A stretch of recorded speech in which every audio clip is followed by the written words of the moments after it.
Quarta parte: implicações na educação. Capítulo 16: aplicação prática na sala de aula. Os princípios básicos da terapia não diretiva parecem ter implicações que se estendem para os educadores. As pessoas que estão ligadas de perto à escola hoje em dia sabem que o requisito primário para uma educação bem-sucedida da criança é a boa saúde mental de todos os participantes do processo educacional. Uma professora cuja mente seja assaltada por ansiedade, medos e frustrações não pode ensinar satisfatoriamente.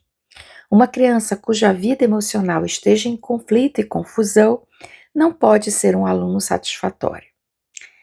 Se a escola pode contar com um programa terapêutico, incluindo, ao mesmo tempo, a possibilidade de consulta para os adultos e consulta e ludoterapia para as crianças, está equipada então para atender quem procura sua ajuda.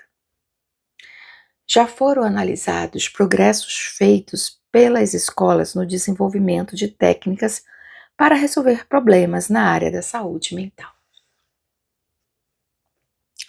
Vários volumes já foram escritos sobre seleção de professores, organização e reorganização de currículo e programas de higiene mental. Repetidamente, enfatiza-se a velha verdade de que mais vale prevenir do que remediar. Procurando as medidas profiláticas necessárias para prevenir vários desajustamentos por parte dos alunos, as escolas incorporaram em seus programas alguns desenvolvimentos bastante admiráveis. A educação progressista coloca em ênfase toda especial na aceitação da criança como ela é e no encorajamento da autoexpressão. Os programas progressistas já foram experimentados o suficiente para que se tornasse possível aos estudantes avaliar os seus resultados. Essa avaliação indica que, apesar da educação progressista ter muitas vantagens sobre a assim chamada educação tradicional, algo tem faltado a ambas, no que diz respeito à obtenção de saúde mental para todos os alunos.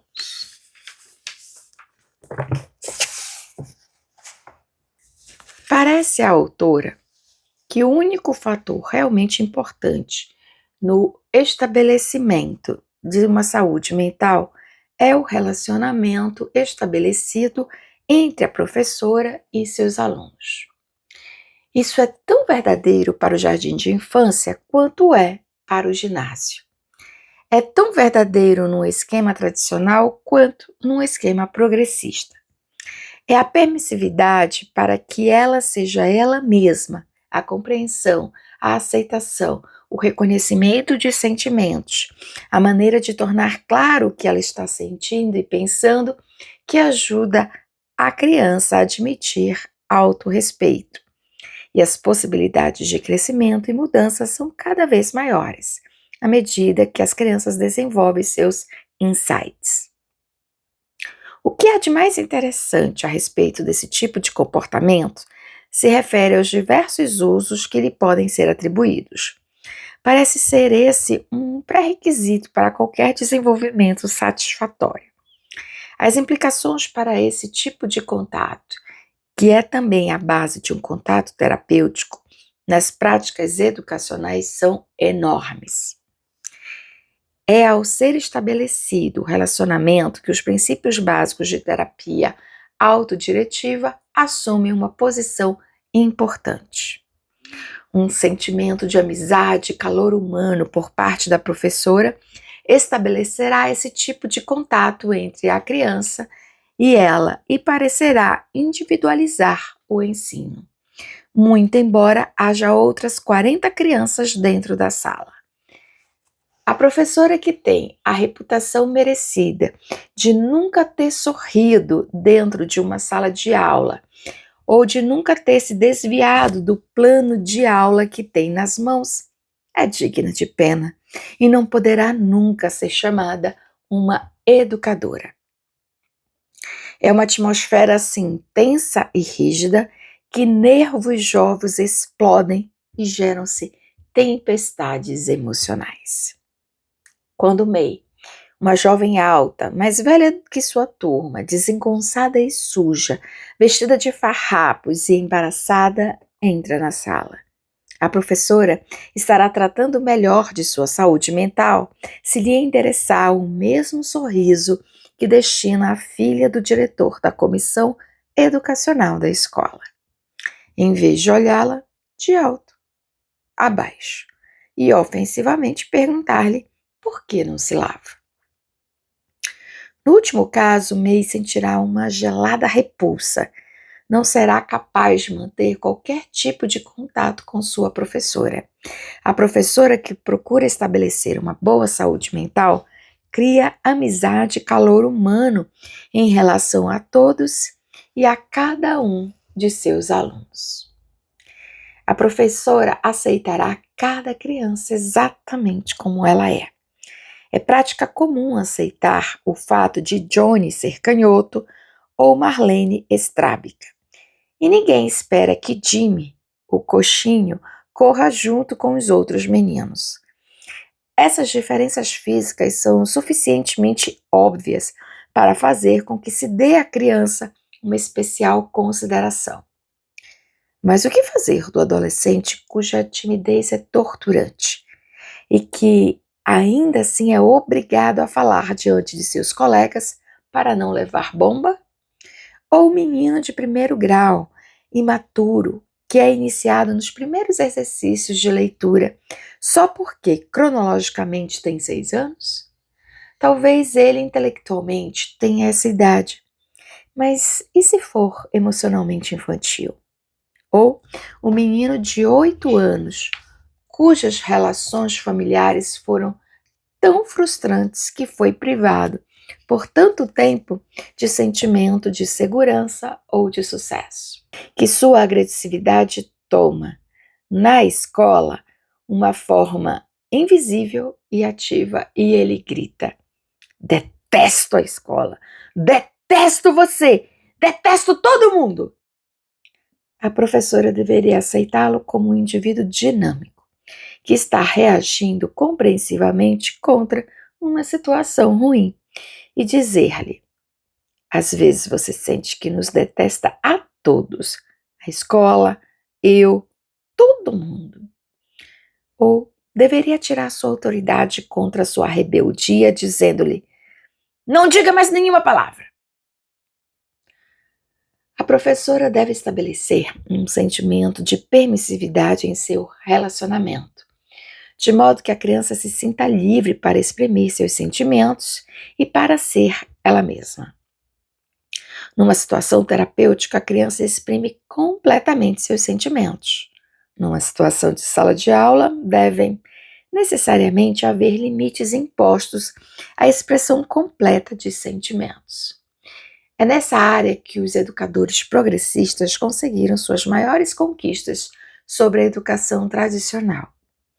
Educadores progressistas reconheceram o valor da libertação dos sentimentos da criança de alguma forma tangível. Pintura, escultura em argila, escrita criadora, música, dança, teatro e dramatização improvisada. Todos esses meios são empregados como libertadores dos sentimentos da criança.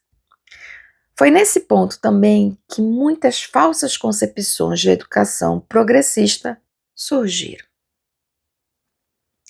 A expressão pejorativa: deixe os coitadinhos se exprimirem livremente, tornou-se um lema insultoso para pessoas que não dispunham de capacidade para compreender o desenvolvimento da criança e para apreciar o valor da autoexpressão. Quando uma professora aplica os princípios da terapia não diretiva para essa livre expressão, adiciona algo que é de grande importância a essa.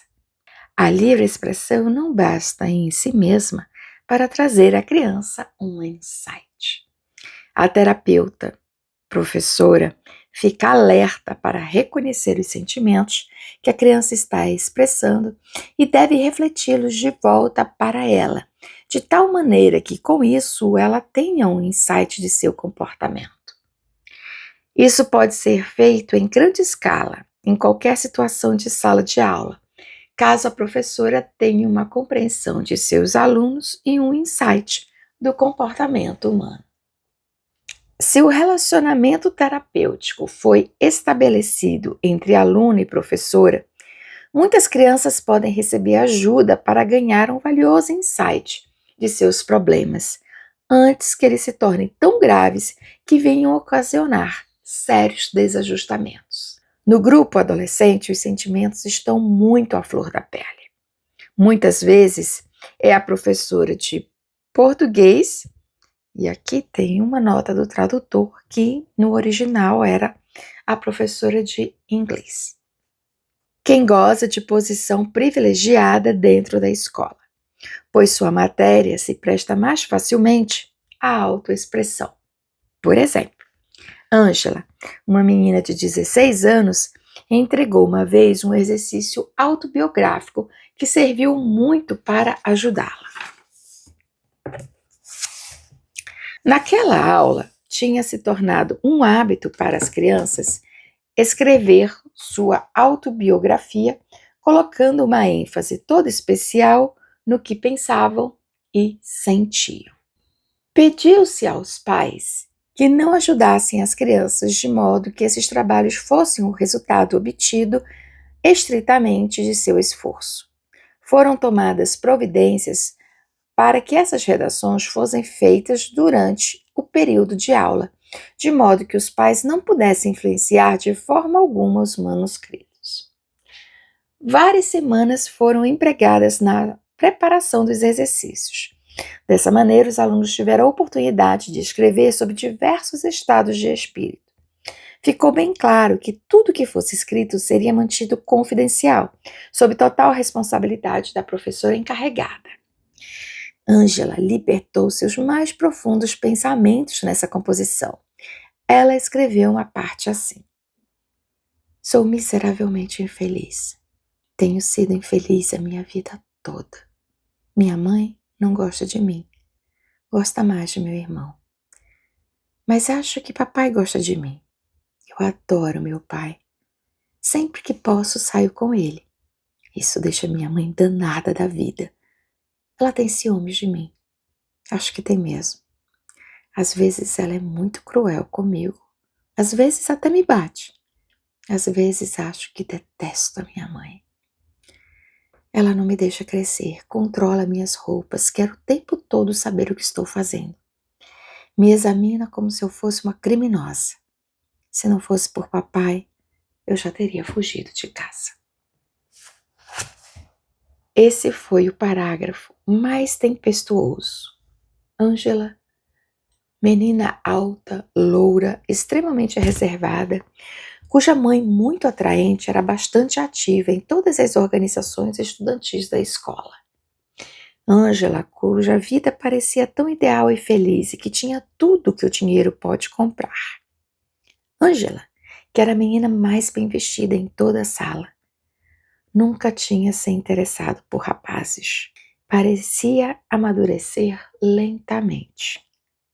Era costume também que um debate entre professores e alunos se seguisse às autobiografias, discutindo seus méritos literários e problemas de interpretação. Foi uma professora inteligente quem pegou a composição de Ângela.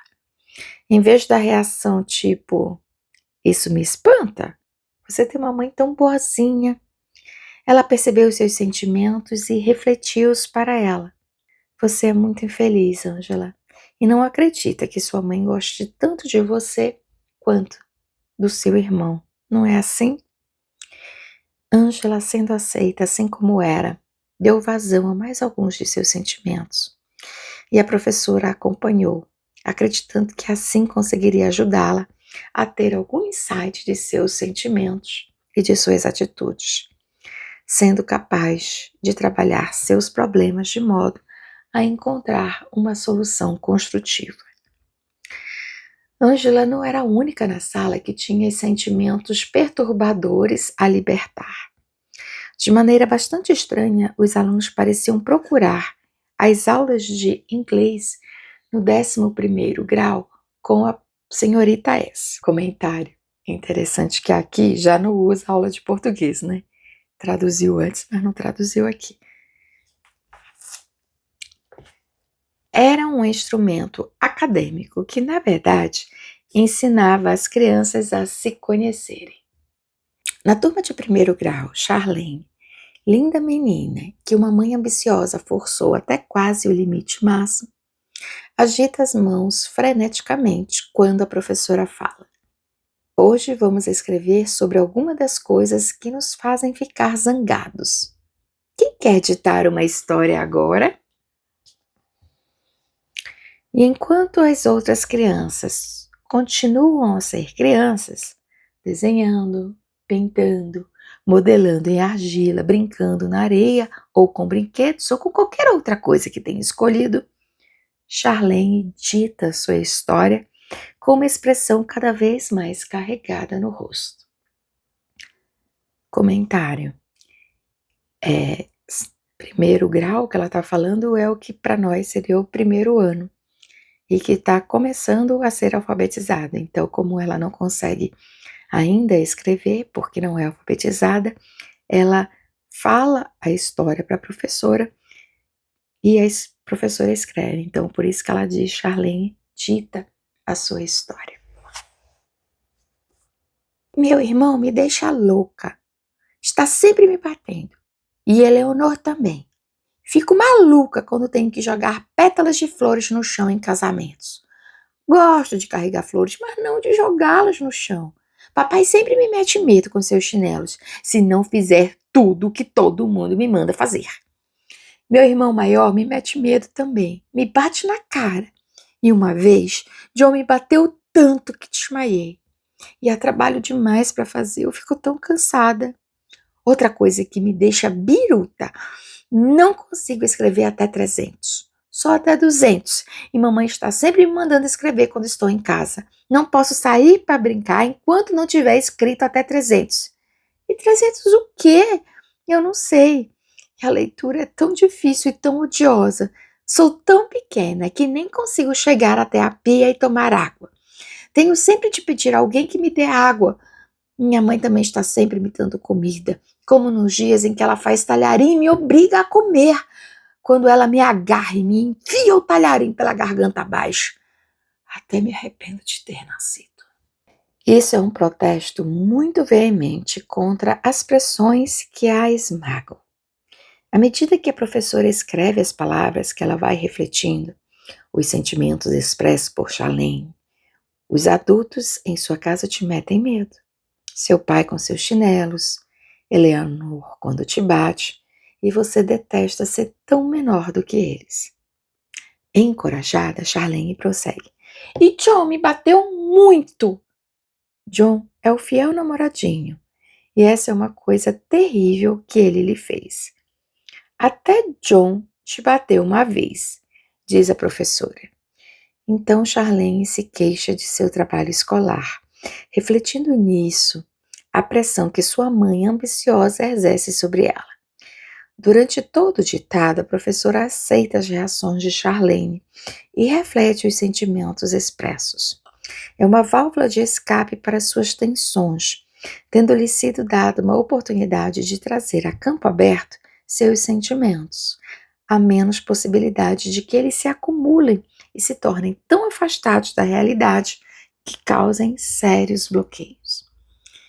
Charlene não seria considerada uma criança desajustada, mas as tensões, pressões, sentimentos reprimidos poderiam ser um fator contribuinte para o desajustamento. Tratamento profilático tem um valor todo especial. Outras crianças na escola estavam também ávidas para ditar suas autobiografias. Nada havia que as obrigasse a isso. Se uma criança tivesse alguma coisa a dizer, seria essa a oportunidade. Joe, de 7 anos, tinha uma história a contar também. Fico danado da vida quando a mamãe me bate e meu irmãozinho faz as mesmas coisas que eu faço e ela não bate nele. Quando vamos fazer as compras, tento fazer meu irmãozinho se perder na loja. Ele é menor do que eu e você sabe como essas lojas são grandes. Quando peço alguma coisa a papai ou mamãe e eles não me dão, fico maluco. Como acontece quando meu primo vem nos visitar e eu peço o baralho deles emprestado para a gente jogar uma partidinha e eles dizem que não. Quando me batem, eu começo a chorar. Abro a boca, berro mais que eu posso. Aí eles me mandam ir pra cama. Aí eu fico brincando com um troço qualquer que deixei escondido embaixo da cama. E eles dizem, olha só, ele está muito satisfeito lá. E papai diz, pois então levante-se. E eu tenho de me levantar. Ontem fiz Joey ficar uma fera. Ele estava com uma garrafa d'água na mão, batendo com ela no chão. E eu disse para ele, bata com mais força, Joey. E aí ele fez assim, até que quebrou a garrafa e ele chorou. Depois pegou uma garrafa de anil, eu fui lá fora. Peguei a areia e dei para ele, dizendo, põe aí dentro, Joey. E ele fez, e eu continuei dizendo, mais um pouco. Até que ele ficou todo sujo de anil. E eu morri de rir por ele ser tão bobo e sempre me deixar fazer essas brincadeiras com ele. E ele chorou, e mamãe gritou comigo, me bateu e deu mais anil pro Joey. E aí é que eu fiquei doido mesmo. Ela disse que eu estava tirando vantagem de Joey, e eu respondi que ele é que não passava de um bobão. E ela me fez entrar e me pôs sentado de castigo numa cadeira. E eu fiquei furioso e chorei, porque ela trata o Joey melhor do que a mim. Devolver a John a reflexão de que ele era infeliz porque sua mãe dava mais atenção a seu irmãozinho do que a ele, pode ajudá-lo mais do que dizer que ele realmente estava tirando vantagem de seu irmãozinho de 2 anos. Enquanto John vai se libertando de seus sentimentos, seus olhos brilham. Sorri enquanto conta de que maneira fez Joey de bobo.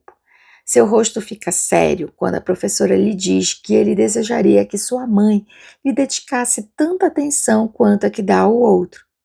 E depois de pensar um pouquinho, acrescenta: fui filho único durante muito tempo. E há um tom magoado em sua voz que demonstra o quanto sentiu com a chegada de seu irmãozinho. A história de Jimmy é breve. Adultos me enjoam. Estão sempre batendo na gente. É isso que ela faz comigo. Faz a gente ir para a cama cedo antes que escureça. Mamãe não me deixa brincar no quintal porque plantou grama. Por isso, eu não posso brincar. Eu vou brincar fora e aí é o diabo. Cole franze a testa enquanto dita. Quando estou fazendo alguma coisa e já vou pela metade, meu pai vem e me diz, não é assim que se deve fazer. E aí ele pega no negócio e faz a maneira dele. Ai, fico danado da vida. Faz uma grande confusão. E aí já não quero a coisa mais. O tema varia. Às vezes pergunta-se às crianças se tem alguma coisa a ditar sobre os títulos. As coisas que tenho medo. Ou, se eu fosse outra pessoa. Ou, as coisas de que gosto ou detesto. Ou, as coisas que eu gostaria de fazer. São grandes as possibilidades. Uma professora inteligente aproveitará a verdadeira mina de materiais da sala de aula. Em vez de mandar que as crianças copiem gato, rato, pato, fato, sapato, pode encorajá-las a escrever suas próprias histórias e a exprimirem seus próprios sentimentos. Enfatiza-se novamente a reflexão dos sentimentos expressos e a completa aceitação de cada sentimento que a criança expresse. Há valor na catarse, no transbordamento de sentimentos, mas a adição de reflexão dos sentimentos e da aceitação dos mesmos é o elemento que ajuda a esclarecê-los e a desenvolver insights. Um comentário aqui. Essa reflexão de sentimentos que a professora faz, ela faz de modo particular para cada um. Ela não faz diante de todo mundo. Continuando. Uma menina de 2º grau, cuja mãe tinha abandonado a família, escreveu: Gosto de minha mãe. Amo minha mãe. Mamãe é muito bonita. Mamãe é má. Papai disse que mamãe é má, mas eu amo a minha mãe. Mike, de 7 anos, recalcado, escreve: Minha mãe gosta de meu irmão. Minha mãe não gosta de mim. Meu pai gosta de meu irmão. Meu pai não gosta de mim. Todo mundo gosta de meu irmão. Todo mundo não gosta de mim. Eu detesto todo mundo também. Nesse caso, o irmão é uma coisinha loura de colvinhas nas bochechas com 2 anos de idade. Uma menina alegre do 2º grau exclama através de seus lábios. Um comentário aqui seria o que para nós é o 2º ano e não o 2º grau. Posso escrever, posso escrever, posso escrever como meu irmão, posso escrever como meu pai, posso escrever como minha mãe, não vou ser um bebezinho mais. E a queixa de Lynn, de 7 anos, é de partir o coração, embora seja muito comum. Minha mãe quer que eu vá à escola, meu pai quer que eu vá à escola. Minha avó quer que eu vá à escola. Meu avô quer que eu vá à escola. Minha tia Flora quer que eu vá à escola. Todo mundo quer que eu vá à escola. Eles têm um novo neném lá em casa. A professora pode ajudar essas crianças reconhecendo os sentimentos que estão expressando e devolvendo-os a elas. Isso realmente as auxilia a adquirir um insight e maior compreensão de si mesmos. Traz os sentimentos a campo aberto. Ajuda a prevenir um acúmulo de sentimentos oprimidos. Materiais artísticos são também adaptáveis a esse tipo de experiência. Charlie, uma criança problema de 8 anos, faz um caixão de argila com um homenzinho dentro. Vou pôr tampa nele também. Vou fechar bem fechadinho. Ele não vai conseguir nem respirar. A professora comenta: você não gosta dele. Você vai colocá-lo na caixa e fechá-lo tão firme que ele não vai poder respirar. Charlie dá uma olhadela para a professora. Aperta mais a tampa. Estava caindo de bêbado ontem à noite e me bateu com a correia dele. Olha! Mostra uma marca azulada na perna. Você está se vingando porque ele te bateu ontem à noite. É sim, vou dar um jeito nele. E realmente Charlie acertou as contas com o pai. Henry fez um desenho gozado. Tinha a forma de um homem, mas o rosto e a cauda de um porco. Mostrou à professora quando esta passou por ele. Este é um homem mau. Ele disse que eu como feito um porco. Pois olhe para ele, ele também é um porco. Henry se vinga de um insulto que alguém lhe fizera. Em vez de desenhar 40 paisagens idênticas ou cenouras e margaridas, as crianças devem ser livres para fazerem seus próprios desenhos, exprimindo suas próprias ideias e sentimentos.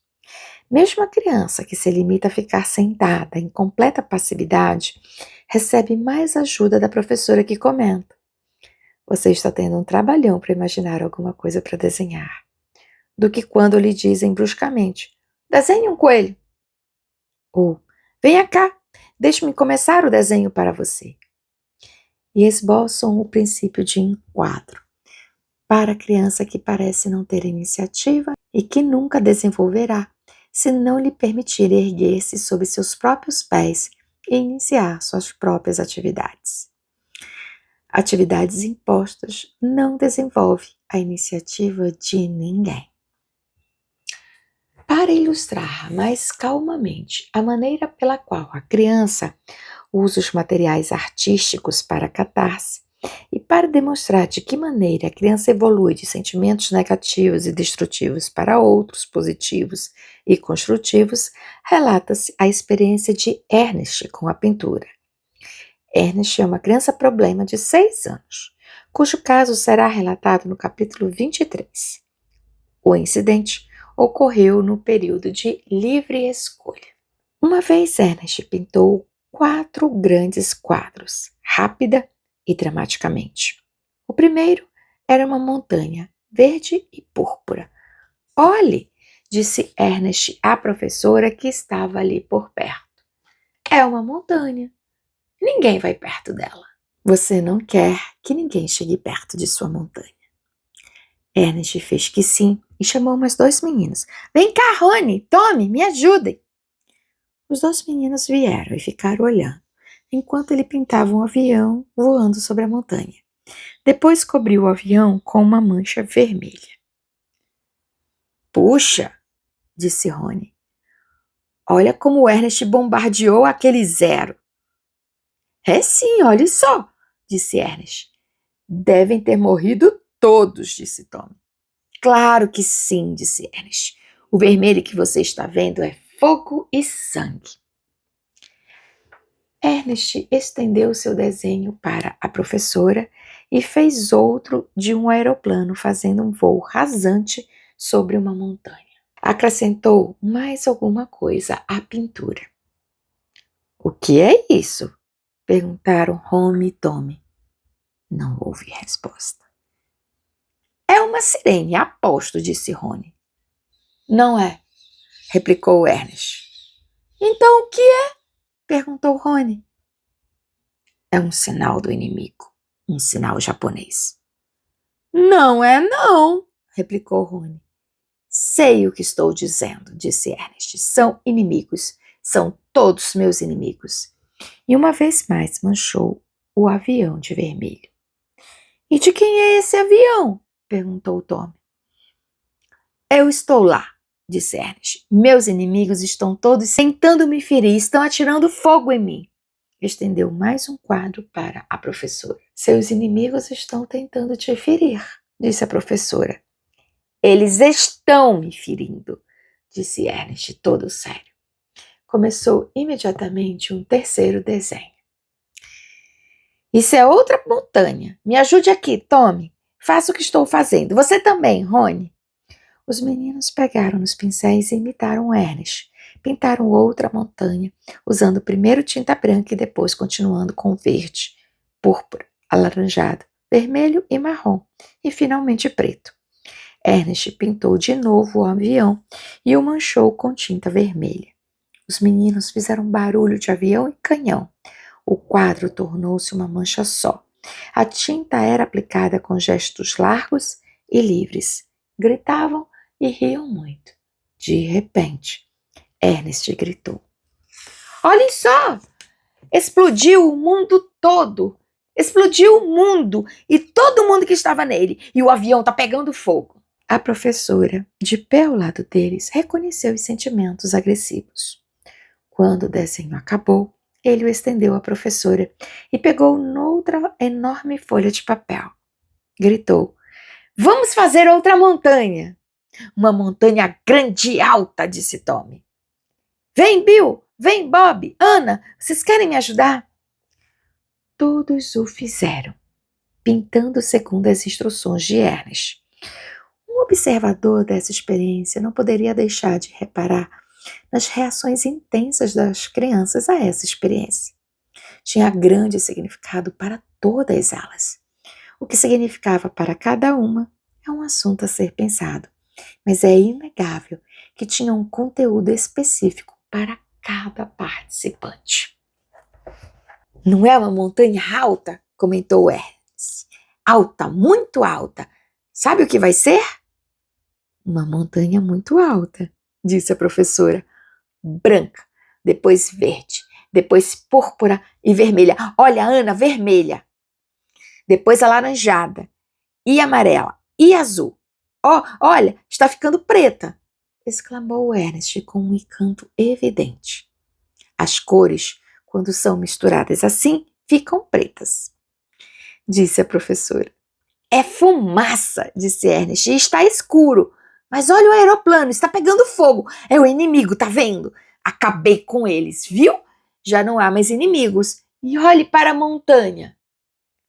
Você explodiu a montanha também? Perguntou Tommy. Não, está vendo? A montanha está salva. Esta é a minha montanha. É toda minha. Só eu consigo subir nela. A montanha é um lugar seguro para você. Ninguém consegue subir lá a não ser você, disse a professora.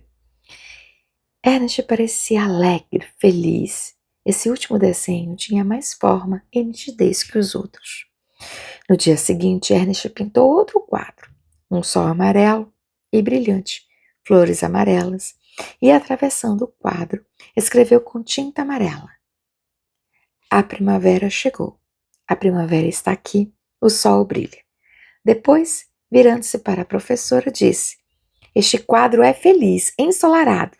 Está lembrada dos quadros que pintei ontem? Esse é diferente. Sim, é um quadro feliz, disse a professora, nem um pouquinho parecido com os que você fez ontem. Parecia que Ernest tinha, no dia anterior, alguma coisa que o perturbava. Conseguira uma certa libertação e parecia ter alcançado um certo sentimento de segurança e relaxamento. Os desenhos eram ilustrações gráficas dos sentimentos das crianças, indo do caos e do turbilhão até a ordenação em uma atitude mais positiva. Até uma lição primária de aritmética pode dar expressão a alguns desejos ou sentimentos secretos da criança. Elas podem construir seus próprios problemas em histórias que lançam mão de um crescente sentido do número. Tenho 29 balas, disse Joey, azuis, vermelhas e amarelas. Dou uma bala, com quantas fico? Seu egoísta, interrompe Jack. Você só dá uma e fica com 28? Bem, diz Joey na defensiva, talvez eu dê algumas a Timmy.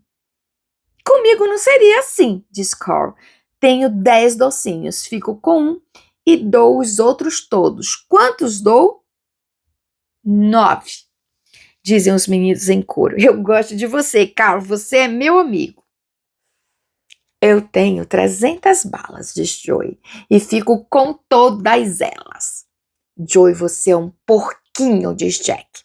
Não sou porquinho coisa nenhuma. Quando vocês já não tiverem bala nenhuma, ainda terei as minhas. Jack acha que é egoísmo guardar todas as balas para si mesmo, diz a professora.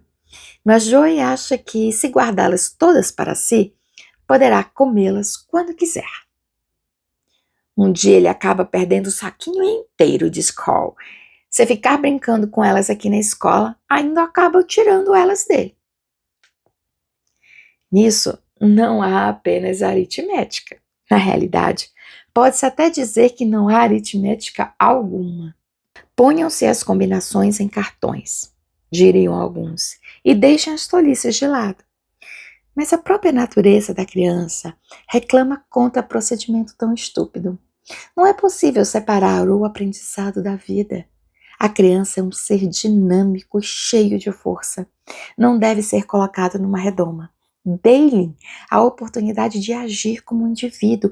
Deem liberdade, responsabilidade e sentimento de que pode ter sucesso.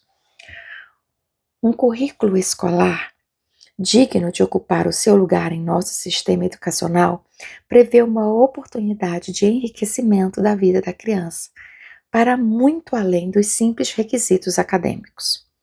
A verdadeira educação não dá as costas às mais críticas necessidades do indivíduo. Um professor é mais do que um informador e um testador de conhecimentos adquiridos. Não é bastante ouvir, recitar as lições e manter a ordem dentro da sala de aula. Em vez disso, é obrigação do professor desenvolver suficiente insight, compreensão e interesse no ser humano que surge à sua frente, de modo que ele aprenda não só a matéria ensinada, como também a se conhecer e aos outros um pouco melhor. Não se quer com isso dizer que haja em momento algum uma perda ou diminuição dos padrões usuais da educação. Apenas acentua-se e está provado que, para ser verdadeiramente educado, o indivíduo deve ser considerado uma pessoa digna de respeito, a quem deve ser dada a oportunidade de desenvolver-se até atingir uma máxima capacidade. Esses exemplos foram relatados de forma a mostrar as possibilidades de libertação de sentimentos, quando são criadas condições que levam a obter confidências da criança. Qualquer professora que tenha admitido a vida dentro de sua sala de aula pode narrar seus próprios exemplos. Há muitos caminhos pelos quais professores e alunos podem seguir juntos e que levam a esse estado desejado de higiene mental, que é o fundamento necessário para o crescimento. A responsabilidade para fazer opções e estabelecer mudanças deve ser da criança, tão frequentemente quanto isso seja possível. Numa situação terapêutica, esse é um princípio básico. Numa situação de sala de aula, tal princípio é possível e desejado, mas por causa das limitações inerentes à situação escolar, ele precisa ser modificado. Na manutenção da disciplina numa sala de aula, esses princípios terapêuticos são indispensáveis. Se o objetivo do professor é levar adiante o processo educativo, até mesmo através da punição, em vez de usar o castigo como um simples ato de retribuição. Se as regras do comportamento esperado numa sala de aula são determinadas de maneira clara e lógica, e dá-se à criança a oportunidade de agir dentro da sala de aula como um indivíduo inteligente, esse tipo de tratamento torna-se uma técnica através da qual a criança pode desenvolver a confiança em si própria, a segurança e a iniciativa. Que professora nunca teve, uma vez ou outra, de lidar com aquele tipo de aluno cuja agressividade cria um problema que exige ação imediata? Nenhuma professora inteligente deixar-se-á ficar indolente, observando as crianças se baterem, se empurrarem ou se comportarem de maneira semelhante, sem tentar fazer algo para impedi-las. Bob está duro de roer hoje. Acha que se usar força, pode passar para a ponta da fila. Mas as nossas regras, Bob, dizem que você tem de esperar sua vez. Ou então, sair da fila, diz a professora. E Bob então faz sua escolha. Ou obedece à regra, ou sai da fila. Essa atitude não é nova. Somou-se a ela um elemento. A professora está refletindo para ele as atitudes que ele exprime. Talvez essa reflexão tenha fronteiras próximas às da interpretação, mas como é bastante óbvio, pode-se arriscá-la. Se a professora não tiver razão, Bob a corrigirá, talvez com uma observação do tipo: "Mas ele tirou meu chapéu e escondeu debaixo do casaco." E aí a professora insistirá com um comentário: "Quer dizer que você está tentando ajustar contas com Bill." E talvez Bill e Bob estejam ambos no fim na fila. Colocar-se ali não foi a escolha direta dos meninos, mas a regra da escola é uma limitação que eles encontraram na realidade. Ou mantiveram a regra, ou sofreram as consequências. A professora tentou trazer à situação um insight de seu comportamento. Discussões e diferenças de opinião entre as crianças são facilmente controladas e resolvidas da mesma maneira. A professora transforma-se no árbitro, mostrando de que maneira George e Michael se sente, pondo em foco as razões para o conflito. Quando Michael toma um pedaço de pau e levanta-o para bater em George, a professora pode imediatamente impedir a pancada. Se disser: "Michael está tão zangado que quer usar de violência para resolver essa discussão." Michael deixa cair sua arma e volta a empregar palavras. Isso já foi demonstrado tanto em grupos de terapia quanto em situações escolares reais. Por isso parece que foi a observação a responsável por não se dar a pancada, e não a presença da professora como um símbolo de autoridade. Porque numa situação de terapia em grupo, em momento algum, o terapeuta torna-se um símbolo de autoridade. Qualquer pessoa que conheça realmente as crianças tem consciência do fato que uma luta deixada para depois pela voz da autoridade geralmente é terminada quando os participantes estiverem longe de quem a impediu. Quando um professor respeita a dignidade da criança, tenha ela 6 ou 16 anos, e trata com compreensão, delicadeza e ajuda construtiva, está desenvolvendo nela uma capacidade de procurar dentro de si mesma as respostas para seus problemas e de tornar-se possível por si mesma como um indivíduo independente na posse de seus direitos.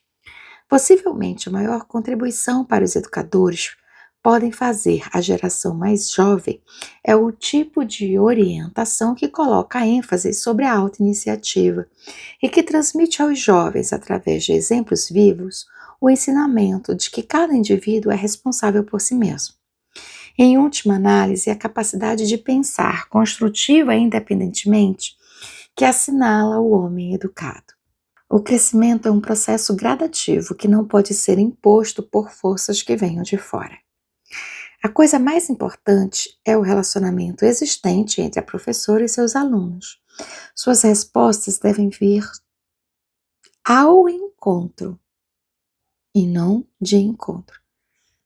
Suas respostas devem vir ao encontro às reais necessidades da criança e não apenas às suas necessidades puramente materiais, ler, escrever, contar, etc. Parece fácil. Uma professora que gosta de experimentar fica tentada a fazê-lo. O primeiro dia de aula chega e entra pela sala adentro o bando de garotos que estão começando naquele dia seu curso escolar. E nesse momento especial, vêm suas mães também. A maioria delas cumprimenta a professora, diz até logo a Johnny ou Mary e vai-se embora. Mas talvez haja o pequeno Oliver, que se agarra à mão de sua mãe chorando desesperadamente. A lei diz que ele já tem idade bastante para estar na escola, mas seus sentimentos lhe dizem que isso é um erro terrível. O que deve fazer a professora? Aproximar-se da mãe e dizer-lhe: "Como vai, minha senhora?" E depois mandá-la embora? Tomar a mãozinha de Oliver, ou pelo menos tentá-lo, e falar com ele gentilmente. "Olha, você vai adorar isso aqui. Está cheio de meninos e meninas simpáticos. Você já é um homenzinho, não vai chorar." "Será que não?" "Oliver não vai se divertir aqui, crianças?" "Claro, dona fulana. Venha dar uma olhada nesse livro de imagens. Está vendo, Mary e Johnny estão olhando os desenhos coloridos. Venha. Você também não está com vontade de dar uma olhadinha neles?" Depois, chamando a mãe num canto: "Preferimos que as mães não fiquem aqui quando vêm trazer as crianças. Apenas para evitar esse tipo de coisa, sabe?" A mãe se levanta e tenta deixar seu filho. Este urra. A professora dá-lhe as costas com reprovação bastante evidente. Suponhamos que a mãe de Oliver more do outro lado da cidade e o sistema da escola não fosse tão progressista. Oliver é trazido aos prantos. A professora encontra-se com ele à porta e diz: "Agora você está na escola, pare com essa choradeira. Se não parar um minuto, terá que voltar já para casa." Oliver seria um idiota se não redobrasse a sua choradeira. A mãe leva o culpado de volta para casa e à noite diz para o marido: "Quase chorei de vergonha. Todos os outros meninos estavam lá e Oliver agiu como se fosse um bobo. Acha que devíamos levá-lo a um psicólogo?" Ela, sim. É que talvez devesse consultar um.